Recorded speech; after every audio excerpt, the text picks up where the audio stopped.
श्री साई नाथाय नमः। मेरे प्यारे बच्चे, अगर दिन में तुम्हारे मन में कुछ अच्छे विचार आते हैं और दिन ढलते ढलते तुम्हारे मन में कई बुरे ख्याल या बुरे विचार आते हैं, तो ये सुन लो कि तुम्हारे आसपास कई ऐसी ऊर्जा है जो तुम्हें तंग करने के लिए तुम्हारे मन में ऐसे नकारात्मक ऊर्जा से भरे विचार डालती है और वो ऊर्जा को तुम्हें समाप्त करना है। तो तुम्हें अपने मन में हमेशा अच्छे विचारों को प्राधान्य देना होगा, अच्छे विचारों से परिपूर्ण मन को करना होगा और उसके लिए ईश्वर का ध्यान, चिंतन और नामस्मरण सर्वश्रेष्ठ है।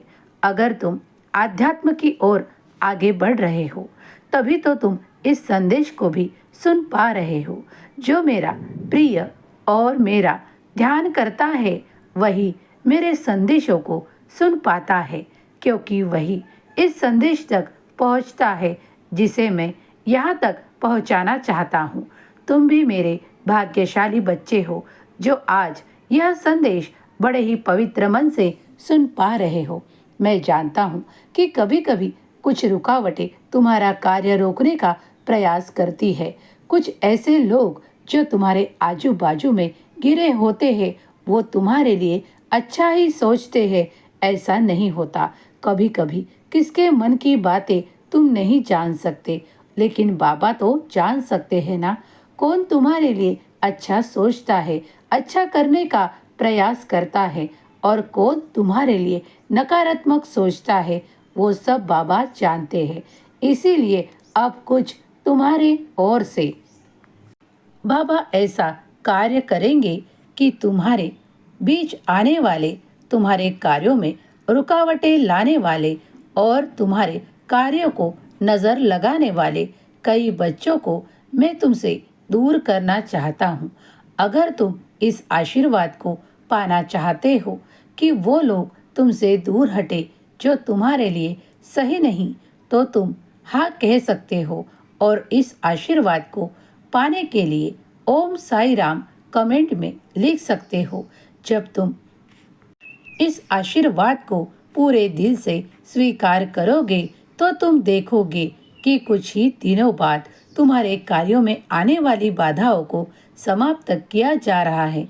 कई बार ऐसा होता है कि तुम जिसे अपना सच्चा मानते हो, अपना साथी मानते हो, वही तुम्हारा विरोधी निकलता है, वही तुम्हारी बुराइयां करता तुम्हें नजर आने लगता है।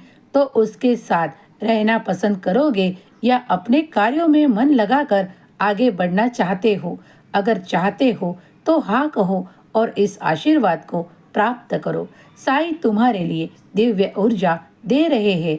इसी वक्त, इसी क्षण में तुम उस ऊर्जा को प्राप्त करोगे और सभी सवालों को समाप्त कर अपने साईं के चरणों में रख छोड़ोगे। तभी तुम पर मेरी कृपा होगी। और साईं के 11 वचनों को नित्य पढ़ा करो। अगर मैंने तुम्हें पढ़ने के लिए कहा है तो पढ़ा करो। तुम्हारे लिए बहुत ही शुभ समय शुरू होने जा रहा है। बस कोई चिंता मत करना, जो होगा वो अच्छा ही होगा, तुम्हारे लिए सर्वोत्तम होगा। तुम्हारे लिए साईं का आशीर्वाद तुम्हारे और तुम्हारे सारे परिवार के लिए शुभ साबित होगा। तुम्हारा कल्याण होगा।